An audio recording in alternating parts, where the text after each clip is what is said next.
Good afternoon, everyone. Good afternoon, everyone. Hello, hello. My name is Coach Pastor Alan, and I'm coming here live at B Cup Coffee Republic, the home of certified life coaches here in the Philippines. We are 24/7 coaching hub, offering coaching on demand services any time of the day.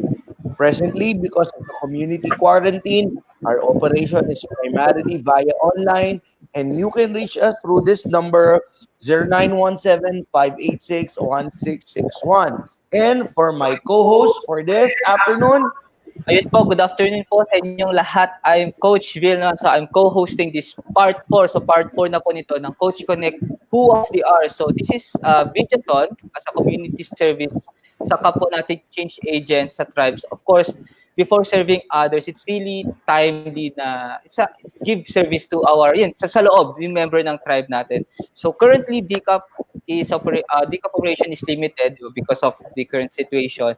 And delivery service lang possible. But online coaching is non-stop, and we can continue to reach out to the life coaches certified by the Global Institute for Coaches and Entrepreneurs. Yan. wow. Thank you, Coach Bill. And of course, the who of the hour, hindi ko napapatagalin. Our who of the hour, Coach, could you please introduce yourself? Hello, good afternoon. I'm Coach Mao.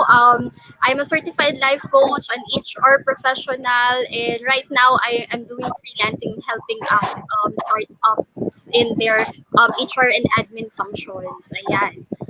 Thank you, Coach Mao. It's been a while since we talked now. Since all of us are experiencing this challenge called COVID-19. So, pwede ba, could you please tell us what's your situation right now? What's the family situation? And what's the situation of the place that you're into, Antipolo? Please enlighten us. Ayun, so currently, I'm here in Antipolo. We're in the lower part of Antipolo here in Baguio. So okay naman, actually okay kami. Family okay din.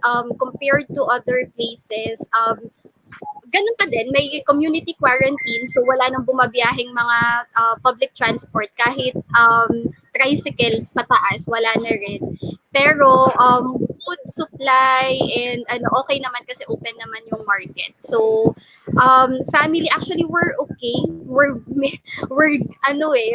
Ginagamit talaga namin yung time ngayon to bond. Ayan, kasi andito halos lahat. Andito yung mga pamangkin, andito din yung iba kong kapatid kasi hindi na rin sila nakapasok sa work.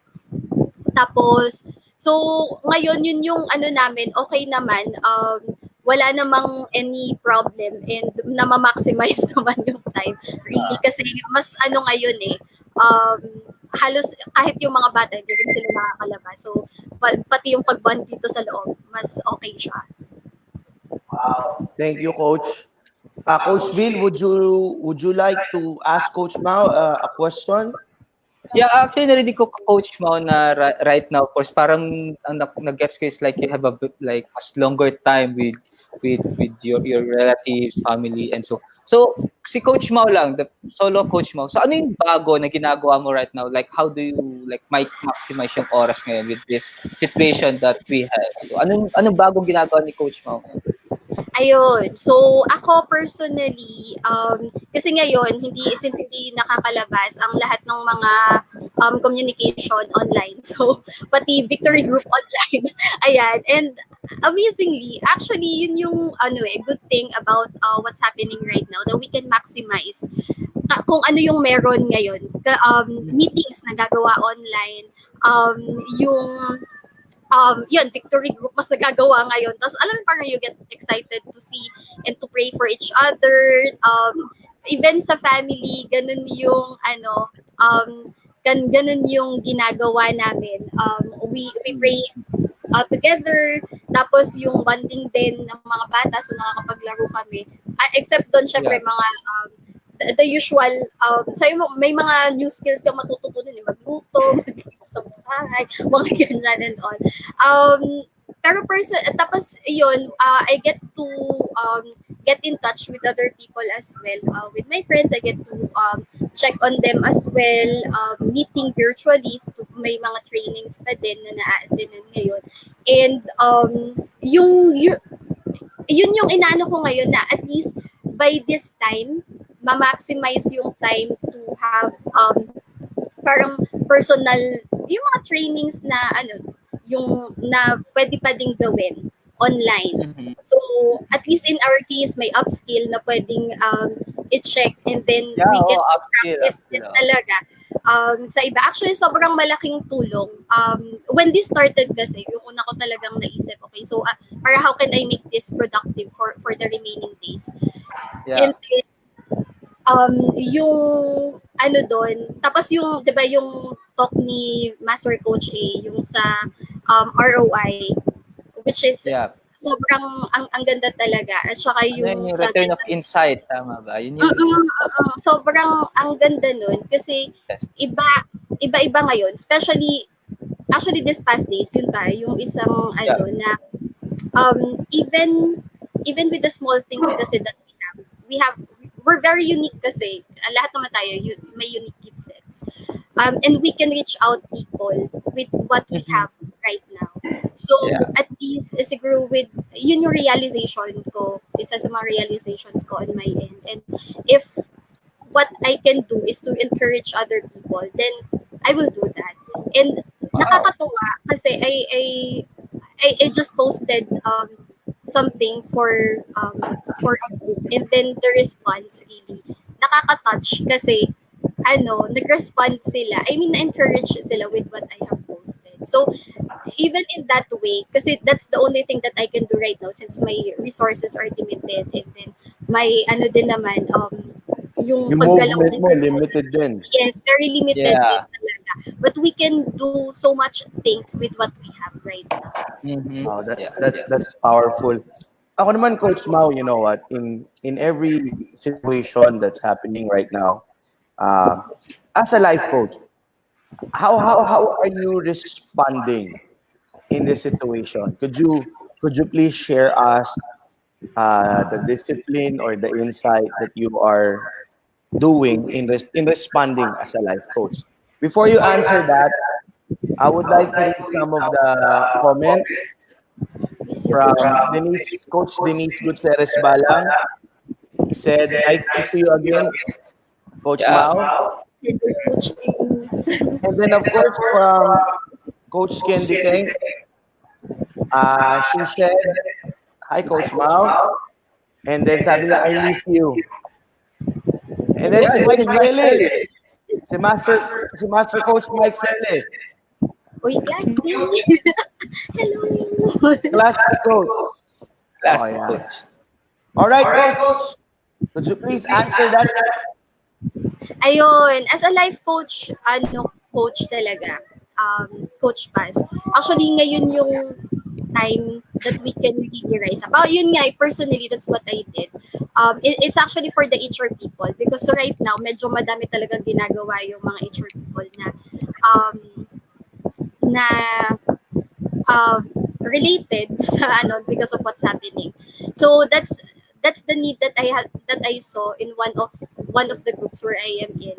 So that's the initial thing that I did because as a life coach right now, yun yung kailangan tayo ngayon eh. Even in the family, yun yung mga bagay na sinishare ko sa kanila ngayon. Like yung screening ng info, and pag yung pag din na wag magpanic, and even sa ate ko, ayun, yun lang yung doon, yung opportunity ngayon really to share with them what I know. So, yun, yung assistance emotionally and mentally, kasi medyo challenging siya, especially nung mga first part. Nakakaano naman talaga, parang nakaka-praning ba?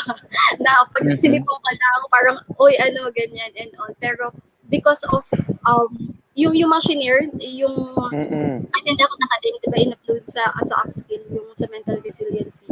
So, through that, yung mga nakuha ko din, I get to share it to other people. And yun, sa mga tao na pwede kong i-reach out ngayon, andun ako para mag-support. So, yun. Also, in spite of what's happening right now, you're responding by helping others Yeah. to strengthen their emotional and mental state. Yeah. Yes, Yeah. coach. Truly a life coach. Grabe. So, Coach, wow, curious lang, like, can you describe po kung paano nagre-respond naman yung current space mo? Like, kung nasaan ka ngayon, like, the family, the friend, maybe sa office, like, can you describe how are they responding with the situation? Um, Honestly, dito sa bahay, no, yun, yung mga una talaga, medyo, kasi adjustment, tapos medyo nakakapanik nga yung mga Hmm. first. But eventually, we get Yeah. to adjust. So, actually, normal na eh. Normal na yung, flow ng dito sa bahay, except dun sa limitations lang na the kids cannot go out. Tapos, kami din naman, kami na mas mga matatanda, as much as possible, ang namin is really to be on the positive side. Pag may mga negative na comments and all, within the family kami nag-uusap-usap na rin na iba yung perspective na tingnan. Outside naman, ganun din with my victory group, with the groups that I have, yun yung ngayon na this is really the time kasi yun yung sinasabi ko nga sa kanila, I encourage them to really pray for this time and really make the most out of this time na kasi may magagawa eh. Parang with what we have, meron pa rin magagawa. Depende kung saan natin siya titingnan at kung paano natin siya titingnan. So, with the Yeah. groups that I have, may mga on the anxiety side. Pero meron din naman talaga at marami yung on the positive side na mas active actually ngayon yung communication online. So yun yung nakakatuwa na physically disconnected but socially hindi ka naman nag-disconnect to people. Alam mo, Mm. speaking of, speaking of, is, I don't know if you're aware, it was yesterday for our president, Rodrigo called for a national week of prayer. Are you aware of that? Oo. So, kaya Yes. nga, it's really, it's really empowering na nung sinabi mo, may magagawa tayo eh.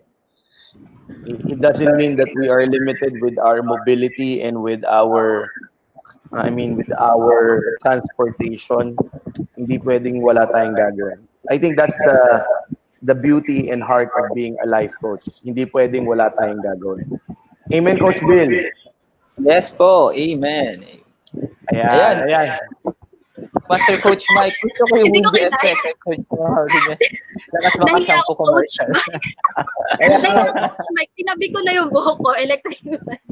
Patay mo nga muna yung fan, Coach Mau. Saglit na nga, tatanggalin ko na nga muna. Wait lang. Talaga to si Coach Mike eh, no? Windy effect eh. We love you, Master Coach. Hindi ko Yan. kinaya ang commercial ni Coach. Joke lang. Ayan, wala na. Okay, Coach Okay. Bill, you have something to add? Coach, nasagot mo naman kanina, like, as a life coach, how are you responding? And then you said your answer. Coach, in one word, sino si Coach Mau after ng COVID-19? Like, what's new? Anong bago? Or like, ano yung one word ni Coach Mau after COVID-19 or after this situation? It is stronger. Stronger talaga. Wow. One word lang daw eh. Stronger na lang. Yun. That's the first word that that came into my mind siguro nung and one word, stronger. Stronger in a way na you get to take things in a different manner. You get to respond positively, responsibly, and you get to take the chance to help others as well at this season, at this moment. Ayun. Mm-hmm. That's a powerful word, stronger. Besides from stronger, Coach Mao, what else can you say that you will emerge out of this? Mga ano, no, I think, more compassionate Wow. Compassion. and more, pero it's really more of like seeing the need of the people and checking on how I can help them in a way na kung ano yung meron ako ngayon. Mhm. Parang, yun, kasi, yun talaga, parang babalik na ako doon na one of the realizations that I had last night is whether you have big or small, but with really what you have, you can do something. So if you're good in encouraging people, then do it. If you have the resources to help other people, then do it. If you have the connections, then do it. But at any point, and at it, parang kahit malaki, maliit, wala nang ganun eh, wala nang malaki, wala nang maliit. Pero kung ano yung meron ka, kahit ano pa yun, may maitutulong ka. Kasi Mhm. kailangan siya. And I Mhm. believe as a life coach, yun dun tayo makakatulong sa iba ngayon. If that's emotional, if that's just someone na pwedeng makinig, pwedeng maging soundboard, para makatulong sa iba, magbigay ng positive perspective to other people, then that's what we can really do right now. And we can really help even sa iba't ibang industry because I've been seeing as well, from different groups, marami talagang kailangan ngayon. Especially after, Yeah. yun Yeah. yung nakikita ko, especially after the support na kailangan. Sobrang Mm. malaki siya. And in small ways that we can do, then we can influence yung kung saang space tayo, then we can Yeah. do it. Yeah. Alam mo, Yeah. speaking of that, before Coach Bill gives his thought, kasi kanina sinasabi mo is that more compassionate. And I believe you are already putting it into action by sending some notes, by sharing what you learn in the app skills. Now, when these things, all of these things will be over, our mobility is back, our freedom is somehow given back to us. So, what specific act of compassion will you be doing, Coach Mao, when you get back to your mobility and to your freedom? Actually, coach, even right now, what I'm doing is I'm contacting people, even people that I don't know. I just started it yesterday, last night lang din, na I started contacting people. Even hindi ko kilala pa. Na may nakita ko sa post na tingin kong kaya kong makatulong. Like for, kunyari, HR stuff that they need assistance to. Ako, Okay. yun yung nag-start ako and all. Para matulungan sila dun. So, I think after this, what I can do is really, meet people, um, see kung ano yung pwede kong itulong, especially dun sa current na space na meron ako and the current sphere of people, mga current networks na meron ako ngayon. Mhm. So, connection. Connection. Mm. Oh, naalala ko yung bibi ko, si Kuneko. Oh, Coach Bill, you want to say something? Ano eh, actually, gusto ko mag-take off dun sa sa kuya, sinabi niya na like I'm paraphrasing, like more than ever, parang mas kailangan talaga tayo like a certified life coach right now to be the frontliner with the situation. Kasi me personally, like nung nag-start nga tong ganito, I always express na physically, alam mo yun, like we have yung mga yung mga precautionary actions that we can do para maprotektahan tayo physically, like taking vitamins and like ito nga yung quarantine as a respond of into it. But then I mean parang nafi-feel ko na maybe it's time also to focus to the next area which is mentally like in the mental part, the mental state of cause like about we're talking about anxiety, the panic, overthinking, di ba? Kaya life coaches, I agree this is sinabi ni Coach Mau na like more than ever, like we are really needed right now. So yun, I don't have any question, like I just wanna talaga like emphasize yung point na yun. So I totally agree. And I really know people na ganun yung current situation ngayon. So, Mhm. na nakakatuwa naman na Mhm. yung feedback after na kahit hindi siya yung formal, I mean, the usual conversation that we have. Pero after that, they say na, Mhm. ate, thank you kasi, mas naging okay ako ngayon kaysa nung, kasi this past days, ito yung mga na-experience ko and all.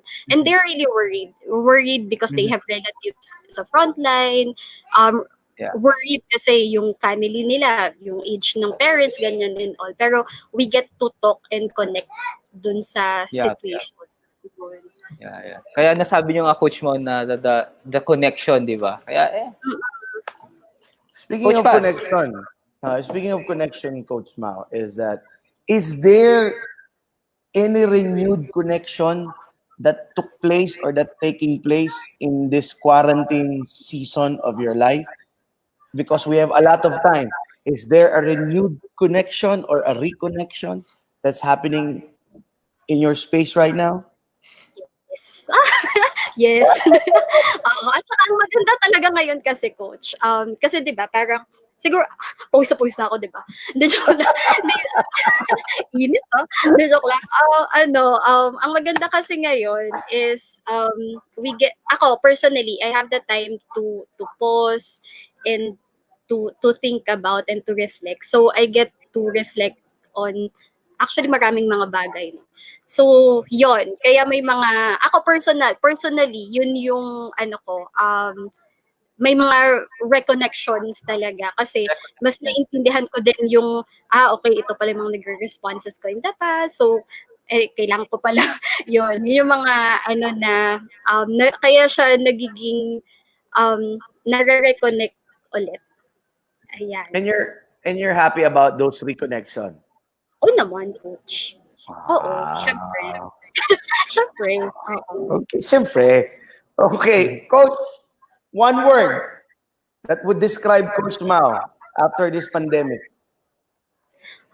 One word ulit. After this, ayun coach, yung sinabi ko kanina, Bukod 'di sa ba, stronger, stronger. bukod sa ano, isa pa. Kasi Isa mamaya pa, dudugtong I natin think yung tatlong love. yan. Ay, dalawa no? Actually, Dalawa na. Mm. yung dalawang words lang yun na pumasok sa isip ko ngayon. It's love and faith. So, Love and faith. it's really, yes. Because after this, doon medyo mas na-test talaga eh. It's really who is the anchor ng faith ko, kung saan siya naka-anchor. And then the love, which is also connected to whom my faith is anchored in, which is si God talaga. So, Coach, sabihin mo kung tama ako narinig ha. Stronger connection, love, and faith. yes, coach. Yeah. Okay, stronger connection, love, and faith.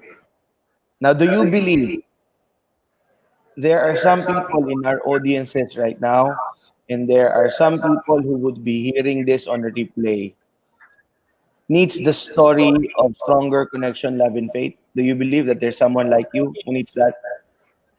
So Yes. how would you message? How would you package that Yeah. in the message so that they would be empowered with that? Take it away, Ayan. Coach Mom.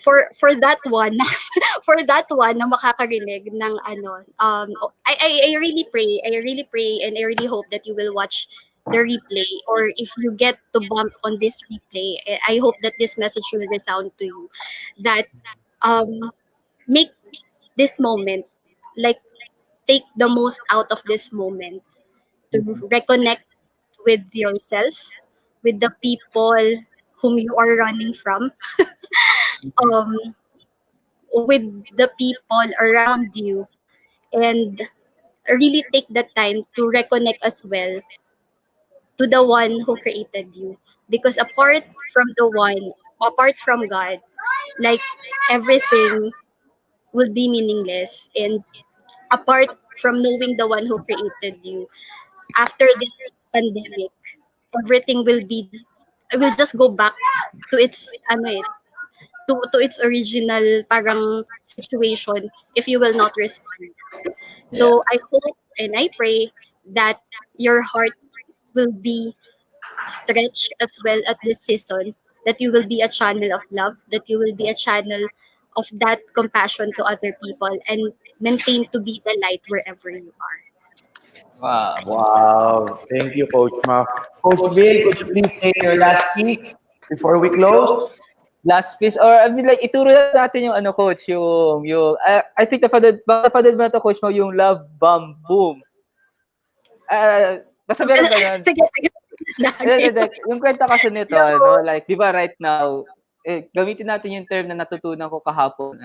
Instead of social, ano tawag doon? Social Distancing. Instead of social Social distancing, meron, di ba, may physical distancing ngayon. And then, like, one of the cute way of expressing love to someone. Talagang cute like, way, no? Cute talaga. Cute Is yung love bomb boom from Coach Kasi ang Bill natin. cute-cute mo, Coach Bill, pag ginagawa mo yan. Gusto. Lagay ito. So, coach, love bomb boom. So, love bomb. So, lalagyan nyo ng heart. Thus, magiging bomba siya. So, love bomb boom. Okay, sige. So, like, papasabugin mo yung love mo parang pag ganun. Okay, sabay-sabay tayo. Okay, 1, 2, 3, go! Love bomb boom! Okay. Okay. Love bomb mo. Before we cut the feed, Joy Karen gave us a message. Hello, Coach Mau. You. And then si Coach Ramon. I miss you, Ma'am Maureen. Yeah. Again, Coach Mau, thank you for giving us your time. Thank you. And my simple message, may you connect to the stronger people so that your love and faith will increase. God bless and hope to see you. Thank you po, very, Coach very Mau. soon. God bless. Love Bamboo. Love bomb boom! Galit, bye-bye.